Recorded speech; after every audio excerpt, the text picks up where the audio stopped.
दोस्तों, आज मैं आपको एक ऐसे अनाथ लड़के की कहानी सुनाने वाला हूं जिसने जिंदगी की हर मुश्किल को अपनी हिम्मत और मेहनत से मात दी। ये कहानी है रूहान की, एक ऐसे बच्चे की जिसके पास न मां थी न पिता। बचपन में ही दोनों को खो दिया था उसने। बचा था तो बस एक मासूम चेहरा और आंखों में कुछ अधूरे सपने। रूहान अपने चाचा चाची के साथ गांव में रहता था, लेकिन घर कहने लायक वो जगह नहीं थी। वहां प्यार नहीं था, सिर्फ ताने थे, अपमान था और हर दिन एक नई तकलीफ थी। सुबह सूरज निकलने से पहले ही उसे खेतों में भेज दिया जाता और अगर कभी थक कर देर हो जाती तो चाची का गुस्सा उस पर बरस पड़ता। तेरे मां बाप नहीं तो इसका मतलब ये नहीं कि तू बोझ बनकर जिए, चाची चीखती। रूहान बस चुप रहता। उसकी आंखों में आंसू भर आते, लेकिन वो कभी जवाब नहीं देता। उसे पता था अगर उसने कुछ कहा तो खाने से भी हाथ धो बैठेगा। दिन पर दिन गुजरते गए। चाचा के घर में रहते हुए उसे एहसास हुआ कि ये दुनिया कमजोरों के लिए नहीं है। जो गिर गया उसे उठाने वाला कोई नहीं होता, लेकिन वो अंदर से टूटना नहीं चाहता था। जब भी रात में सब सो जाते, वो आसमान की तरफ देखता और धीरे से कहता, मां, मैं कुछ बनकर दिखाऊंगा। एक दिन तुम्हें गर्व होगा मुझ पर। गांव में एक पुराना स्कूल था। वहां वो कभी कभी बच्चों को पढ़ते देखता।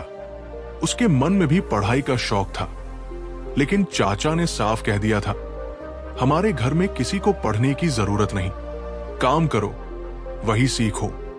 पर रूहान के दिल में एक आग थी। वो जब भी मौका मिलता स्कूल के बाहर खड़ा होकर शिक्षिका की बातें सुन लेता और जो भी याद रहता उसे मन में दोहराता। एक दिन स्कूल के मास्टर जी ने उसे दीवार के पीछे से झांकते देख लिया। उन्होंने मुस्कुराकर पूछा, क्यों बेटा, अंदर आना चाहोगे? रूहान डर गया और बोला, चाचा को पता चल गया तो बहुत मारेंगे।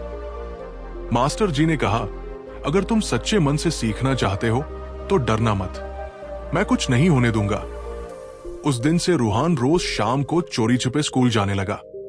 धीरे धीरे उसे पढ़ने में मजा आने लगा। वो तेज भी था। मास्टर जी को उसकी लगन देखकर बहुत अच्छा लगता। वो अक्सर कहते, रूहान, तेरे अंदर कुछ खास है, बस उसे पहचानने की देर है। ये शब्द उसके लिए किसी वरदान से कम नहीं थे, लेकिन किस्मत इतनी जल्दी किसी पर मेहरबान नहीं होती। एक दिन चाचा को सब पता चल गया। उन्होंने गुस्से में उसकी किताबें जला दी और कहा, अब अगर पढ़ाई की बात की तो घर से निकाल दूंगा।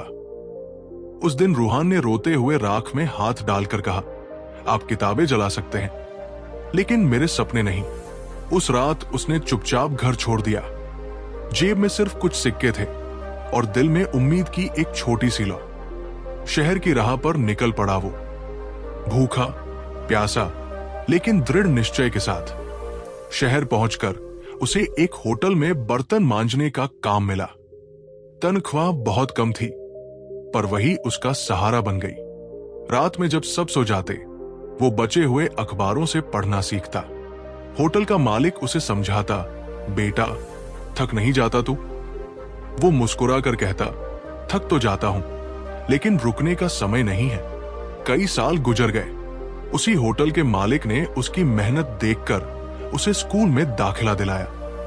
वहीं से उसकी जिंदगी बदलने लगी। दिन में स्कूल, रात में होटल, ये उसकी दिनचर्या बन गई। उसे नींद से ज्यादा ज्ञान की भूख थी। धीरे धीरे उसने अपनी पढ़ाई में इतना अच्छा प्रदर्शन किया कि पूरे इलाके में उसका नाम होने लगा। रूहान ने हिम्मत नहीं हारी। स्कूल के बाद उसने नौकरी की, फिर कॉलेज में दाखिला लिया। मेहनत उसकी पहचान बन चुकी थी। हर कदम पर मुश्किलें आई, लेकिन उसने किसी भी मुश्किल को बहाना नहीं बनने दिया। उसने सीखा था कि अगर दिल सच्चा हो तो रास्ते खुद बन जाते हैं। वक्त बीता और वही रूहान जो कभी बर्तन धोता था, एक दिन ऑफिस में लोगों का नेतृत्व करने लगा। उसने अपने जैसे अनाथ बच्चों के लिए एक संस्था बनाई, जहां वो मुफ्त शिक्षा और रहने की सुविधा देता था। लोग पूछते, इतना सब कैसे कर लिया तूने? वो बस मुस्कुराकर कहता, मैंने अपनी तकदीर की शिकायत नहीं की, बस मेहनत की। एक दिन वो अपने गांव लौटा, वही घर, वही रास्ते, लेकिन अब उसकी पहचान कुछ और थी।